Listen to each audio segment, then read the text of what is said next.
과거 교회 앞에 현수막 거치대에 달려 있는 그런 문구들을 보면은 이런 문구 여러분들 과거에 보셨을 겁니다. 영적 대각성 치유 집회, 이런 것들 종종 보셨죠?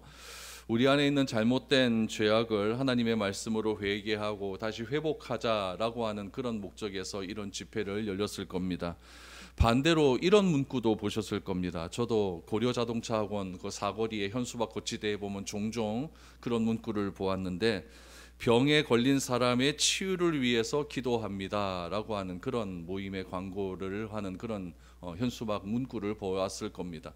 제가 그 현수막을 가만히 보니까 거기 우리 시중에 나와 있는 모든 병명은 다 적혀 있는 것 같아요. 고혈압, 당뇨, 류마티스, 관절염 이런 거 다 적혀 있습니다. 이런 거 걸린 사람 다 오십시오, 기도하면 낫습니다, 이렇게 적혀 있더라고요. 그 집회의 목적은 뭐에 있을까요? 기도하면 낫는다라고 하는데 목적이 있겠죠. 여러분, 예나 지금이나 이 병자들을 치유한다라는 것에 대한 관심은 굉장히 많습니다. 예수님이 이 땅에 계셨을 때에도 많은 병자들을 치유해 주셨습니다. 앞 못 보는 사람 보게 하셨고, 또 걷지 못하는 사람 걷게 하셨고, 나병에 걸린 사람의 모든 몸을 깨끗하게 하신 일이 참 많이 있습니다. 그럼 예수님께서 그들의 병을 고치신 이유는 과연 무엇일까요?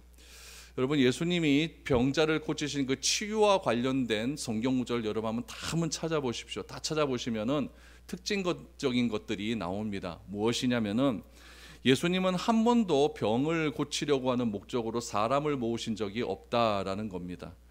예수님은 병을 고치기 위한 목적으로 집회를 개최한 적도 한 번도 없습니다. 기적을 위한 집회도 열지 않았습니다.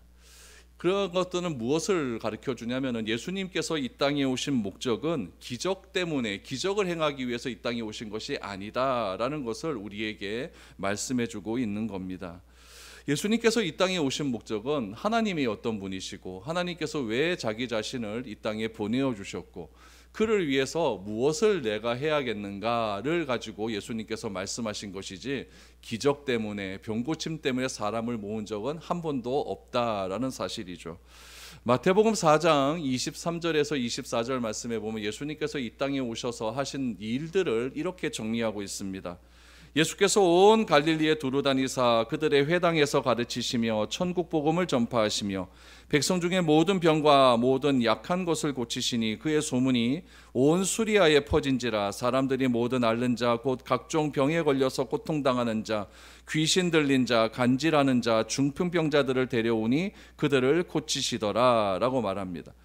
예수님께서 마치 병자를 고치기 위해서 사람을 모은 것 같지만 그렇지 않습니다. 병자들이 소문을 듣고 예수님께 몰려들어왔고, 예수님은 그들을 불쌍히 여기심으로 고치신 겁니다. 그렇다면 예수님께서 그들의 병자들을 고치셨다라고 한다면 그 이후에 나오는 일도 계속 병자 고치시는 일들이 강조돼야 될 것 같은데, 이 말씀 다음에 마태복음 5장이 시작되는데 5장에서 예수님께서 무슨 말씀을 하시느냐, 병자를 고치기 위해서 더 많은 병자를 데려와라 이렇게 말씀하지 않고 하나님 나라의 백성의 삶은 어떤 삶인가, 산상수훈에 대한 말씀을 하셨다라는 이야기죠. 그러니까 예수님께서는 기적과는 아무런 관계가 없는 산상수훈에 관한 말씀을 하심으로써 천국 백성들, 하나님 나라의 구원받은 백성들은 어떤 삶을 살아야 할 것인가, 어떤 점에서 강조점을 가지고 우리가 살아가야 되는가, 거기에 예수님께서 집중하셨다라는 것이죠. 초대교회 당시에도 병고침의 이적들이 굉장히 많이 일어났습니다. 병고침의 능력이 사도행전 3장에 보면은 베드로와 요한을 통해서 안진뱅이가 벌떡 일어서는 그런 사건이 일어났습니다. 예루살렘 성전 미문 앞에 앉아있던 이 장애인, 걷지 못하는 장애인을 모르는 사람은 아무도 없었습니다. 그런데 그가 갑자기 걷고 뛰면서 성전 안으로 들어가서 찬양하는 일을 많은 사람들이 목격하기 시작을 했습니다. 사람들이 궁금했습니다. 이 사람을, 앉았던 사람을 일으킨 사람이 도대체 누구냐라고 궁금해하고, 이 안진뱅이 되었던 사람을 붙잡아서 너는 어떻게 일어날 수 있느냐라고 했더니, 이 안진뱅이였다가 일어난 이 사람이 베드로와 요한을 붙잡아 왔습니다. 붙잡아 와서, 붙잡다라고 하는 표현이 좀 거친데 데리고 온 거죠. 그렇죠? 이 사람이 바로 앉아있던 나를 일으켜 세웠다라고 사람들 앞에서 증거하기 시작을 합니다. 오늘 본문의 말씀은 이 안진뱅이 되었던 사람이 베드로와 요한을 데리고 와서 많은 사람들 앞에 이 사람이 나를 고치게 하였다라고 말을 하자 베드로는 많은 사람 앞에서 내가 병을 고친 이 기적이 일어난 이유가 무엇인지를 구약 성경의 말씀을 기초로 해서 사람들에게 설교하는 내용입니다. 오늘 이 말씀을 통하여서 이 치유의 사건을 우리가 어떻게 바라보아야 되는가를 여러분들과 한번 생각해 보았으면 좋겠습니다. 요즘은 여러분 시대가 오순절이 굉장히 강조되는 그런 시대예요. 여러분 남미나 미국 같은 데서도 굉장히 오순절 교회가 폭발적으로 부흥하는 그런 시대를 살아가고 있습니다.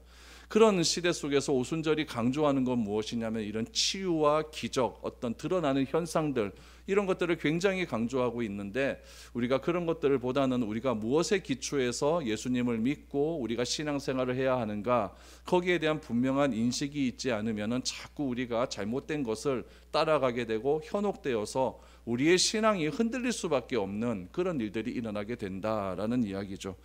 그럼 베드로가 무엇이라고 설교했는지 우리 한번 베드로의 설교를 살펴보면서 우리들에게 적용점을 한번 살펴보았으면 좋겠습니다. 11절 12절입니다. 나은 사람이 베드로와 요한을 붙잡으니 모든 백성이 크게 놀라며 달려나아가 솔로몬의 행각이라 불리우는 행각에 모이거늘 베드로가 이것을 보고 백성에게 말하되 이스라엘 사람들아 이 일을 왜 놀랍게 여기느냐, 우리 개인의 권능과 경건으로 이 사람을 걷게 한 것처럼 왜 우리를 주목하느냐. 안전뱅이가 일어난 사건을 통해서 사람들은 베드로와 요한을 붙잡고 놓아주지 않으려고 했습니다. 사람들은 베드로와 요한을 보기 위해서 솔로몬 행각, 그러니까 성전 안에 있는 그늘에 모였다라고 생각을 하면 됩니다. 성전 안에 있는 그늘에 모여서 이 베드로와 요한의 말을 듣고자 했습니다. 그러니까 여러분, 안진뱅이를 일으켰던 그 사람을 바라보는 이들의 시각을 한번 보셔야 됩니다. 어떻게 바라봤을까요? 내 눈앞에서 평생토록 걷지 못하는 사람이 이 사람이 일으켰더니 버떡버떡 잊고 뛰며 난리가 났거든요.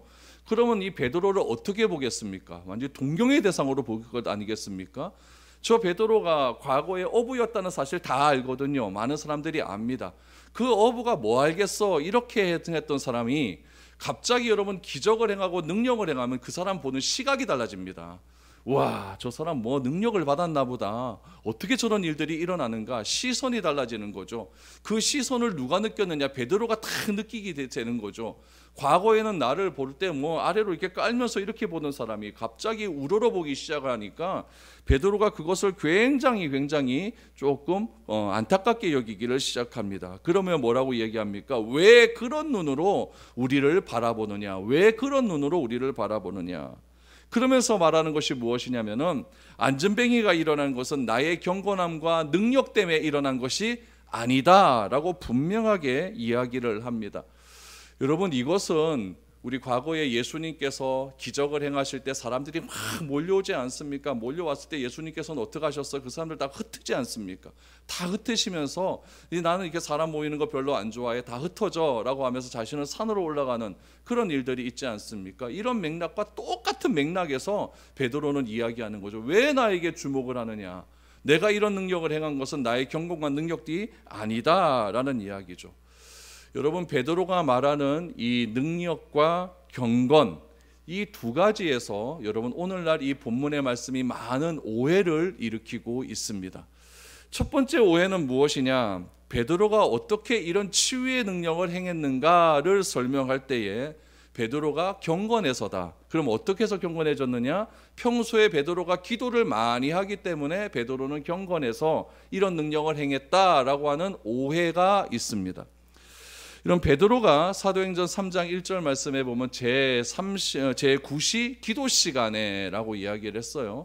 그러니까 사람들은 이야기하죠. 베드로는 이렇게 9시 기도 시간에 늘 언제나 올라가서 하나님께 기도했기 때문에 그가 경건한 삶을 살았다라고 말을 하는 사람들이 있습니다. 그러나 여러분, 베드로가 제9시 기도 시간에 성전에 올라간 것은 그 당시의 문화였습니다. 9시 되면 오후 3시가 되면은 늘 언제나 유대인들은 성전에 가서 기도를 했다는 이야기죠. 여러분 무슬림들도 여러분 라마단 기간이 아니라 또 뭐 평상시에도 하루에 몇 번 기도한다고요? 5번 기도합니다. 5번. 무슬림들은요. 왜 그렇게 기도할까요? 그렇게 기도해야 경건해진다고 생각하고 그렇게 기도해야 하나님께 구원을 받는다라고 생각을 하기 때문에 그들은 5번씩 그렇게 기도를 하는 거예요. 베드로가 이렇게 제9시 기도 시간에 성전에 올라가는 것은 그 당시의 문화였어요. 베드로가 경건해지기 위해서, 베드로가 무슨 경건의 능력, 거룩의 능력을 받기 위해서 기도하러 올라간 것이 아니라 베드로는 그 당시 하루 3번의 기도했던 유대인들의 관습에 따라 기도하러 올라간 것입니다. 그러므로 여러분 알아야 될 사실은 무엇이냐면은 베드로가 다른 사람보다 더 많은 기도를 했기 때문에 이런 능력을 행한다, 이런 오해에서 빨리 벗어나야 됩니다. 기도 능력 때문에 기적이 일어나는 것을 아니다라는 것을 베드로는 분명히 자기도 말하지 않습니까? 왜 그런 눈으로 나를 쳐다보느냐? 경건 때문에 이런 능력이 일어난 것이 아니다라고 말을 하는 겁니다.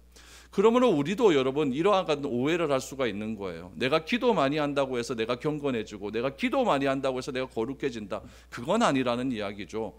내가 기도를 하면 할수록 더 겸손해집니다. 내가 기도를 하면 할수록 하나님과 더 가까워지는 것뿐이지 내가 기도 많이 한다고 사람을 판단하고 정죄하고 저 사람은 왜 저렇게 기도를 안 해? 이렇게 말하는 것은 여러분 제대로 기도가 안 됐다는 이야기죠. 그래서 베드로는 나의 경건함 때문에 내가 이런 능력이 나타난 것이 아니다라고 분명히 이야기를 합니다. 이런 오해는 과거에도 있었고 오늘날에도 있습니까? 없습니까? 있다라는 이야기예요. 두 번째, 베드로의 특별한 믿음 때문에 일어난 사건이 아니냐라고 생각을 합니다. 믿음 때문에 일어난 사건이 아니냐. 베드로는요, 그가 그 분기점이 분명해요. 베드로는 언제를 분기점으로 해서 그가 변하냐면은 오순절 성령 체험 이후에 이전의 베드로와 이후의 베드로로 바뀝니다. 바울도 그렇지 않습니까? 다메섹에서 예수님을 만난 그 사건 이후로 여러분 이전의 바울과 이후의 바울로 바뀌지 않습니까? 그러니까 생각을 하는 거예요, 사람들이. 아, 베드로의 믿음이 이 사람을 치유하게 했다. 그러니까 베드로가 과거에는 이런 능력이 나타나지 않았지만은 성령 충만 받고 난 이후에 베드로가 더 충만한 순도 100%의 믿음을 가졌기 때문에 이렇게 치유의 능력을 가진 것이 아니냐라고 생각할 수가 있습니다. 그러나 여러분 이것도 오해입니다. 여러분 이것이 맞다라고 한다면 여러분 우리 자녀들 의대 보내려고 그렇게 애를 쓸 필요가 없어요. 6년 여러분 공부하고 10년 동안 인턴 레지던트하고 얼마나 고생을 많이 합니까? 이런데 뭐하러 보냅니까? 믿음 학교 보내갖고 순도 100%의 그런 믿음만 소유할 수 있도록 훈련만 잘 받아버리면은 여러분 의사들은 뭐 검사해야 병 고치죠. 여러분 이 사람들 베드로가 안전뱅이에 뭐 병을 고칠 때 여러분 뭐 MRI를 찍었습니까? CT를 찍었습니까? 뭐 피 검사를 했습니까? 그냥 이렇게 세우지 않습니까? 그러니까 진짜 믿음 때문에 이렇게 세웠다 하면 여러분 산에 올라가서 하나님께 믿음 달라고 막 기도하고 믿음 오신 분들 찾아다니면서 여러분 믿음 학교 다니는 게 훨씬 낫죠.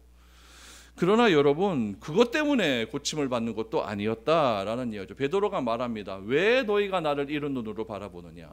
나는 권능 때문에 나에게 있는 어떤 능력 때문에 이러한 일이 일어난 것이 아니다라는 이야기죠. 그렇다면 여러분 베드로가 이 치유의 사건을 통해서 우리에게 말하고자 하는 것이 분명히 있다라는 사실이에요. 왜 여러분 2장에서 오순절 성령의 놀라운 능력이 나타나고 그 다음에 2장 말미에 가면 교회의 놀라운 능력들도 나타나지 않습니까? 교회의 능력이 나타나고 난 다음에 바로 3장에서 이 안전뱅이의 사건을 일어나게 했었을까? 이런 분명한 이유가 있다는 이야기예요. 그 이유를 우리가 오늘 찾아보면 된다라는 이야기죠. 그럼 성경이 우리에게 말하고자 하는 것은 무엇일까? 본문에서 강조하는 믿음은 여러분 베드로의 개인의 믿음을 말하지는 않습니다. 물론 믿음 중요합니다. 중요한데 베드로 자신이 고백하는 것도 그렇고 성경에서 말하는 것도 그렇고 개인의 믿음을 말하지 않습니다. 베드로는 무엇이라고 이야기하느냐? 아브라함과 이삭과 야곱의 하나님 곧 우리 조상의 하나님이 그의 종 예수를 영화롭게 하였다라고 분명히 선언하고 있습니다. 여러분 13절 말씀을 보시죠. 아브라함과 이삭과 야곱의 하나님 곧 우리 조상의 하나님이 그의 종 예수를 영화롭게 하셨느니라. 너희가 그를 넘겨주고 베드로가 놓아 주기로 결의한 것을 너희가 그 앞에서 거부하였으니 라고 말합니다. 여러분, 이 아브라함과 이삭과 야곱의 하나님, 이 하나님은 언제 등장하는 하나님이냐? 모세가 시내산에서 하나님을 떨기나무에서 만났을 때 하나님이 말씀하시는 내용이었어요. 그러니까 여러분, 출애굽기 3장 6절 말씀을 베드로가 그대로 인용을 한 거예요. 그대로 인용을 하면서 내가 이 병고침의 능력을 나타난 이유가 무엇이냐? 아브라함의 하나님, 이삭의 하나님, 야곱의 하나님, 우리 조상들의 하나님, 그 조상들의 하나님이 누구를 영화롭게 하셨다? 예수님을 영화롭게 하셨다라고 말씀하고 있습니다. 그러면 여러분, 출애굽기 3장 6절에서 하나님께서 모세에게 나타나시면서 이런 이야기를 하셨는데 왜 하나님께서 모세에게 이런 말씀을 하시면서 자기를 드러내셨을까요? 그 이유를 찾으면 오늘 본문 말씀이 해결이 됩니다. 출애굽기 3장 6절 말씀을 보십시오. 또 이르시되 나는 내 조상의 하나님이니 아브라함의 하나님, 이삭의 하나님, 야곱의 하나님이라. 모세가 하나님 뵈복기를 두려워하여 얼굴을 가리매 라고 말합니다. 이렇게 자기를 소개하고 내가 하나님께서 모세에게 이렇게 소개한 이유를 출애굽기 3장 10절에서 이렇게 말씀하십니다. 뭐라고 말씀하느냐? 출애굽기 3장 10절에 보니까 이제 내가 너를 바로에게 보내어 너에게 내 백성 이스라엘 자손을 애굽에서 인도하여 내게 하리라 라고 말합니다. 왜 이렇게 하나님을 소개합니까? 내 백성 이스라엘을 애굽에서 인도하여 내기 위하여서 나는 너에게 이렇게 나타났다라고 말씀하고 있는 겁니다. 그러면 하나님께서 모세를 통해서 이스라엘 백성들을 출애굽시킨 이 사건은 그냥 갑자기 일어난 사건이냐? 그게 아니에요. 하나님께서 오래전부터 이거는 약속하신 사건이거든요. 아브라함 때부터 약속하신 사건이에요. 내 민족을 더 얽게 하겠다. 너는 복의 근원이 되게 하겠다. 너의 민족은 많아질 거야. 너를 통하여 하나님을 믿는 자손들이 점점 많아질 거야. 누구에게 하신 약속? 아브라함에게 하신 약속이에요. 이 아브라함에게 하신 약속이 누구에게 이어집니까? 이삭에게 이어지고 야곱에게 이어진다는 이야기죠. 이 약속을 이루기 위한 과정으로 누구를 부르신 겁니까? 모세를 불렀어요. 모세를 불러서 하나님의 약속을 모세를 통해서 실행시키겠다는 겁니다. 그러니까 하나님은 변함이 없는 분이에요. 오래전에 아브라함과 하신 그 약속을 기억하셔서 그 약속을 이루기 위한 방법으로, 수단으로 누구를 부르셨다? 모세를 부르셔서 내가 이 민족을 애굽 땅에서 인도하여 내서 어디로 보내겠다? 가나안 땅, 약속의 땅으로 보내겠다라고 약속하신 것입니다. 그럼 여러분, 그런 관점에서 본다면 안전뱅이가 일어난 기적은 아브라함과 이삭과 야곱과 맺은 약속을 신실하게 지키시기 원하시는 하나님께서 이스라엘을 애굽의 압제에서 구원하여 내신 것처럼 지금 이스라엘 백성들에게도 구원받아야 된다는 이야기입니다. 구원해야 된다는 이야기죠. 그 구원해야 된다는 것을 하나님께서 암시적으로 보여준 사건이 무엇이다? 안전뱅이가 일어난 사건이에요. 우리 몸도 그렇잖아요. 우리 몸도 감기 기운이 딱 온다 그러면 여러분 몸은 어떤 증상부터 나타납니까? 저는 막 피곤해지기 시작합니다. 그러면서 목이 아프기 시작하고 콧물이 줄줄 나오기 시작하고 그러면서 막 근육통이 일어나기 시작하죠. 그래서 저는요, 이게 조금 이게 몸이 찌뿌둥하다 싶으면은 닌겔 맞습니다. 닌겔 맞아야 돼요. 안 그러면 막 몸살 나는데 막 고생을 하니까. 그러니까 여러분, 콧물이 나고 몸에 몸살 증상이 나오고 뭐 이렇다는 것은 암시를 하는 거예요. 몸이 우리에게 암시해 주는 거죠. 빨리 가서 주사 맞아. 안 그러면 너 며칠 고생할 거야. 이렇게 암시하는 거죠. 마찬가지예요. 하나님께서도 이 안전뱅이를 일으키신 이 사건을 통해서 과거에 출애굽을 시키셨던 그 하나님의 놀라운 구원의 은혜를 지금 이 현장 속에서, 이 시대 속에서도 동일하게 이루게 하실 것이다 라는 것을 암시적으로 보낸 것입니다. 그 암시적으로 보낸 것을 하나님께서는 모세를 통해서 이스라엘 백성들을 구원하셨듯이 하나님은 이제 누구를 통해서 구원하시겠다? 예수님을 통하여서 이스라엘 민족에게 놀라운 구원의 능력을 베풀어 주시겠다는 것을 암시적으로 보여주는 거예요. 이런 설명을 누가 하고 있습니까? 베드로가 하는 거예요. 얼마나 놀라운 일입니까? 그래서 여러분 14절과 15절 말씀해 보니까 베드로가 이 예수님을 이렇게 소개합니다. 너희가 거룩하고 의로운 일을 거부하고 도리어 살인한 사람을 놓아주기를 구하여 생명의 주를 죽였도다. 그러나 하나님이 죽은 자 가운데서 그를 살리셨으니 우리가 이 일의 증인이라. 베드로는 다 봤어요. 바라바를 구할 거냐, 예수님을 구할 거냐라고 했었을 때 바라바를 구하소서라고 하는 그 자리에 이 베드로도 있지 않았습니까? 그리고 십자가에서 죽는 그런 모든 현장을 베드로는 다 목격했어요. 또 부활하신 예수님을 베드로는 목격했습니다. 그랬기 때문에 베드로는 말합니다. 우리가 이 일의 증인이다라고 이야기를 하고 있는 것이죠. 그래서 베드로는 사람들에게 나를 주목할 필요가 없다. 나를 주목할 필요가 없다. 누구에게 주목해야 된다? 예수님께 주목을 해야 된다라고 이야기하죠. 그럼에도 불구하고 우리는 늘 언제나 이 본문 말씀을 보면서 누구를 주목합니까? 베드로를 주목합니다. 베드로를 주목하고 또 베드로를 주목하면서 나도 제2의 베드로가 되고 싶다. 그렇게 얘기하면서 하나님 나에게도 치유의 능력을 주십시오. 하나님 나도 막 손만 갖다 대면 이런 능력들이 막 나타나게 해 주십시오. 막 이렇게 막 우리가 간구하고 있지 않습니까? 여러분, 능력에 있는 사람, 경건한 사람, 제가 이런 것들을 부정하는 것은 아닙니다. 그러나 이 능력과 경건의 목적이 그냥 치유에 있다고 한다면 그것은 여러분 성경에서 말하는 능력과 경건의 모습과는 조금 결이 다릅니다. 그 능력과 경건은 예수 그리스도로 말미암아야 되는 것이고, 그 예수 그리스도로 말미암는다는 것의 결론은 무엇으로 나타나느냐? 믿음으로 나타나는 거예요. 그래서 베드로는 이런 믿음이 있었다는 이야기죠. 하나님께서 아브라함에게 약속하셨던 그 놀라운 능력들이 지금 모세를 통해서 이루어졌듯이 하나님께서 그 약속하신 그런 것들을 예수님을 통해서 오늘 우리에게 이루게 하실 것인데, 그 이루게 하신 것의 암시적인 것이 무엇이었다? 안진뱅이를 일으키는 사건이었다. 그러니까 베드로가 말하는 설교의 주인공은 누굽니까? 자기가 아니라 하나 예수님이었어요. 이게 놀라운 베드로의 능력이었다는 이야기죠. 그래서 베드로는 안진뱅이가 일어나 찬양하는 사건은 예수로 말미암아 난 믿음에 의존한다라고 이렇게 고백을 합니다. 16절 보십시오. 그 이름을 믿음으로 그 이름이 너희가 보고 아는 이 사람을 성하게 하였나니 예수로 말미암아 난 믿음이 너희 모든 사람 앞에서 이같이 완전히 낫게 하였느니라 라고 말합니다. 여러분, 예수로 말미암아 생겨난 믿음은 예수님을 통해 이루어진 하나님의 변함없는 성품입니다. 여러분, 하나님이 변함이 없다, 하나님은 하신 약속을 끝까지 지키신다, 이거를요 신실하다라고 이야기해요. 저는 그래서 신실한 하나님을 굉장히 좋아합니다. 신실한 하나님. 왜 신실할 수밖에 없을까요? 하나님은 살아계시니까 신실한 거예요. 그러니까 살아계신 하나님은 과거 창조 때부터 살아계셨고, 창조 이전부터 살아계셨고, 언제까지 살아계실까요? 세상 끝날까지 살아계실 거예요. 그 살아계신 하나님이 변함이 없는 거예요. 그 변함없는 하나님이 어떤 하나님이다? 신실한 하나님이라는 이야기예요.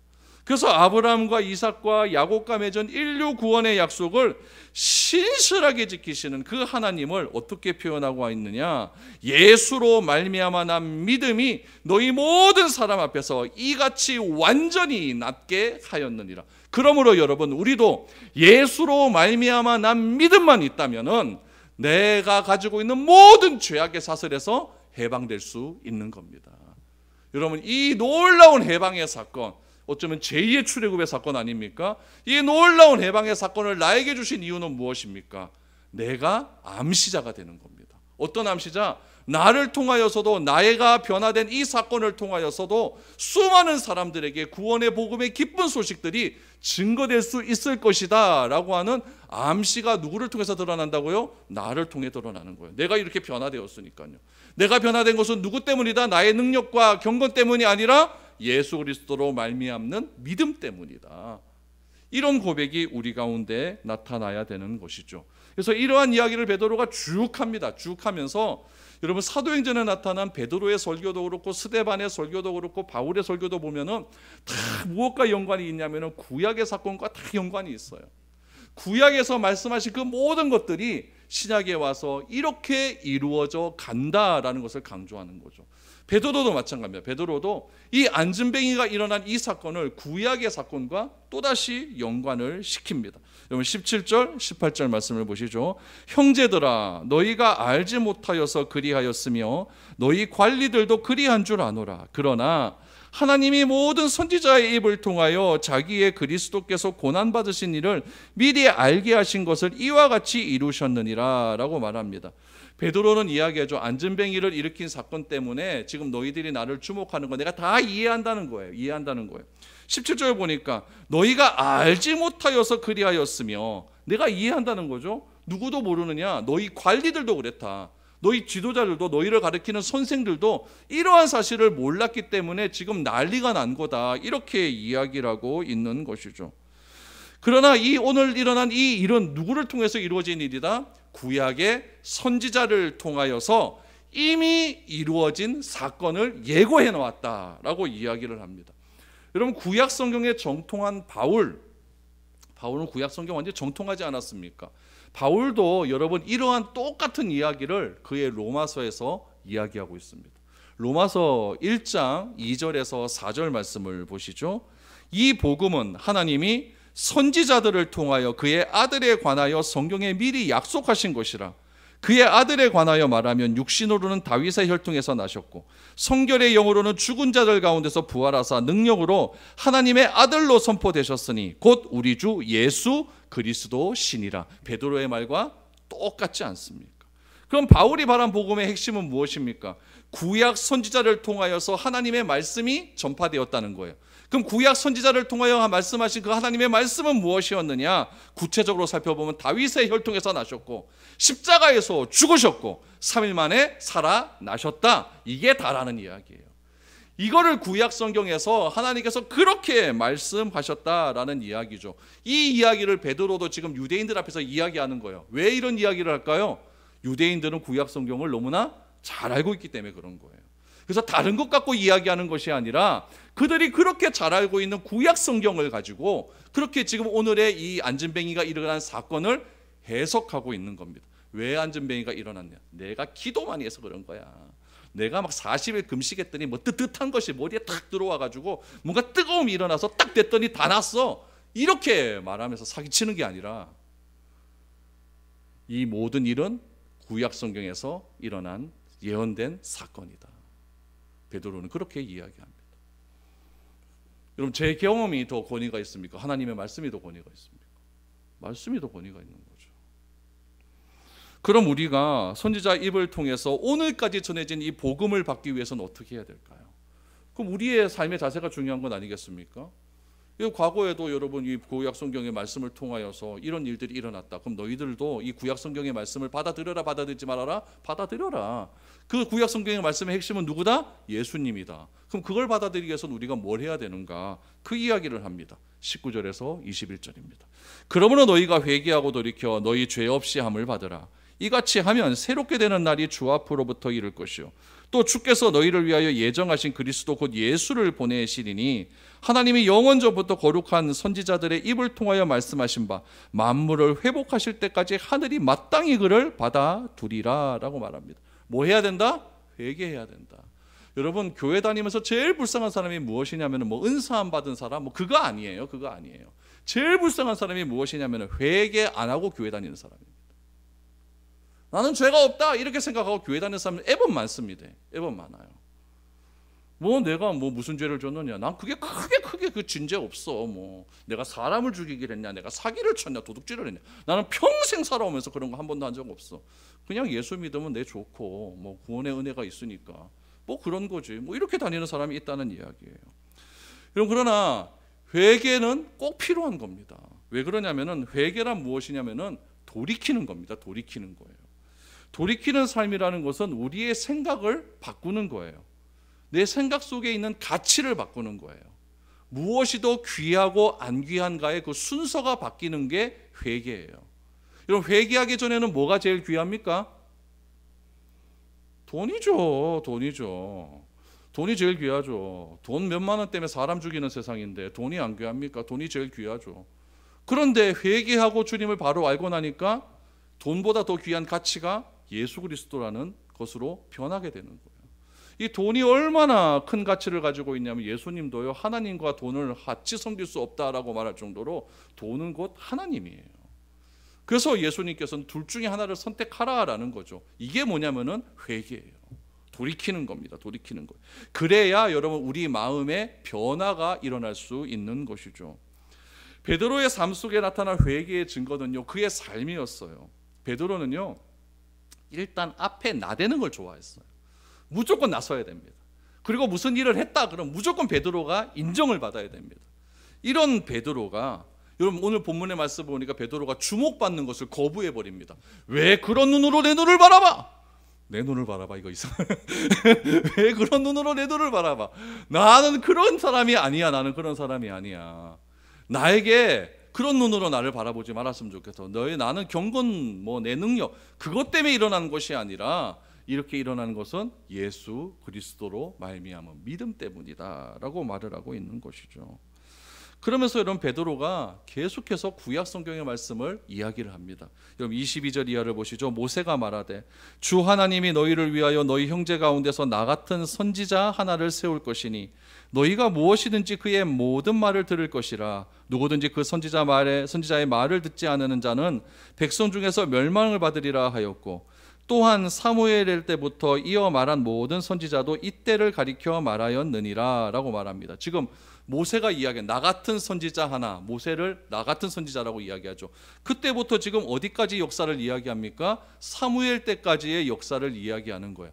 이때 보면 여러분 수많은 역사가들이 이때의 상황들을 해석하는 역사가 있을 거예요. 그럼 여러분 세상의 모든 역사는 누구의 중심으로 기록한 역사일까요? 승자의 기록이에요. 승자의 기록. 세상의 역사는요.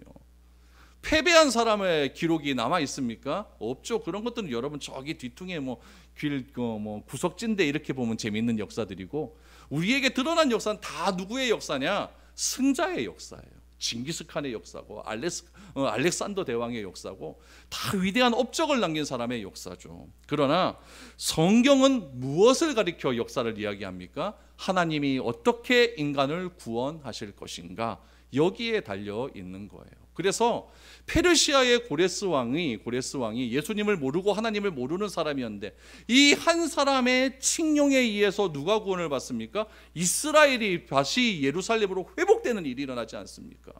세상의 모든 사람은 어떻게 이야기하느냐? 어떻게 하나님을 모르는 사람을 사용하여서 그렇게 이스라엘을 구원할 수 있느냐라고 말을 할 수 있지만, 하나님은 하나님을 모르는 사람을 사용하셔도 자기의 백성을 구원하실 수 있는 능력이 있는 분입니다. 그걸 믿어야 되죠. 그러니까 우리에게 나타난 모든 일들은요, 하나님께서 나를 변화시키기 위한 과정이에요. 나에게 어떤 사람이 말을 했다, 나에게 어떤 사람이 일을 했다, 그런 모든 일들을 성경적인 관점으로 한번 해석을 해보는 거예요. 왜 저 사람이 나에게 왜 저런 일을 했지? 그것이 나의 삶과 무슨 연관성이 있지? 하나님께서 왜 저 사람을 나에게 붙여주셔서 이렇게 나를 생각하게 만들었을까? 하나님께서 왜 하고 많은 교회 중에서 이 교회를 하나님께서 선택하셔서 오늘까지 이렇게 교회를 다니게 하셨을까? 다 하나님께서 인간을 구원하기 위한 역사를 하나님께서 이렇게 만들어가고 있다는 이야기죠. 그러므로 우리가 행하는 모든 역사는요, 구원의 역사의 관점에서 바라봐야 됩니다. 구원의 관점에서 나를 바라봐야 되는데, 내가 맨날 죄짓고 다른 짓하고 잘못된 가치를 선택하고 이렇다고 한다면 여러분 어떻게 되겠습니까? 그런 것들을 바꾸기 위해서 하나님께서 수많은 사람들을 나에게 붙여주시고, 수많은 말씀을 듣게 하시고, 성경을 읽게 하여 주시어서 나를 변화시키고 고치도록 그렇게 만드시는 하나의 과정 아니겠습니까? 내가 변화되는 것이 아니라 하나님께서 나를 변화시킬 수 있는 능력이 있는 분이기 때문에 그렇게 나를 이끌어 가신다라는 이야기죠. 모세로부터 시작해서 사무엘 때까지 수많은 사람들이 등장하지 않습니까? 그 사람들을 어떻게 하나님께서 변화시켜 갔습니까? 그 변화시켜가는 과정 속에서 하나님께서 사무엘까지 그렇게 이르게 하셨다라는 이야기죠. 그러면서 25절 말씀을 보시죠. 너희는 선지자들의 자손이요 또 하나님이 너희 조상과 더불어 세우신 언약의 자손이라. 아브라함에게 이르시기를 땅 위의 모든 족속이 너희 씨로 말미암아 복을 받으리라 하셨으니 하나님이 그 종을 세워 복 주시려고 너희에게 먼저 보내사 너희로 하여금 돌이켜 각각 그 악함을 버리게 하셨느니라 라고 말합니다. 무슨 말입니까? 아브라함을 왜 부르셨느냐? 복의 근원으로 만들기 위해 불렀다는 이야기예요. 복의 근원으로 만들어서 그 아브라함으로부터 나오는 모든 자손이 뭐가 있는 자손? 복 있는 자손으로 만들기 위해서 그렇게 하나님께서 아브라함에게 약속하셨다라는 이야기죠. 그러므로 여러분 기억해야 될 것은 나는 누구냐? 나는 복 있는 사람입니다. 복이 있는데 또 얼마만큼 복을 다 얻어야겠습니까? 나는 복된 사람인데요.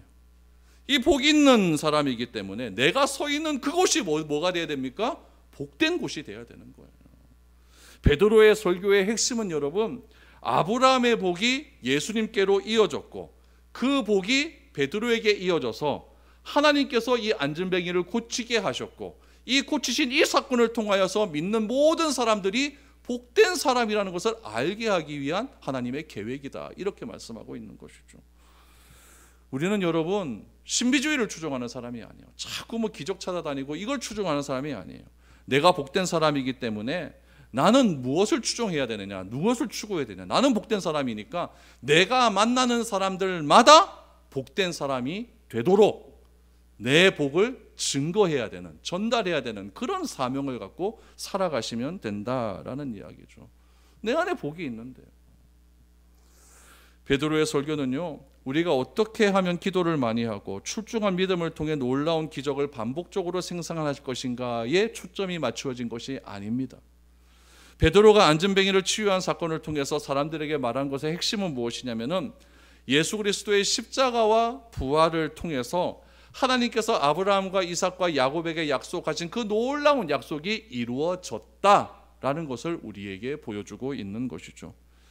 그렇게 하나님 나라가 이 땅 가운데 예수님이 이 땅에 오심을 통해서 시작이 되었고 이제 완성된 하나님 나라를 기다리며 살아가는 것이 오늘 우리 그리스도인들이 살아가야 될 이유다라는 것을 말씀해 주고 있는 겁니다. 베드로가 일으킨 치유의 사건은 단순히 병을 고치는 것에 있는 것이 아니라 하나님께서 구약 선지자들의 입을 통해서 선포하신 예수님을 나타내기 위한 사건입니다. 그러므로 우리의 삶도 나는 복 있는 사람이기 때문에 누가 나타나야 됩니까? 예수님이 나타나야 됩니다. 내가 예수를 믿어 믿음의 사람이 된 것 자체가 여러분요 기적 중에 기적이에요.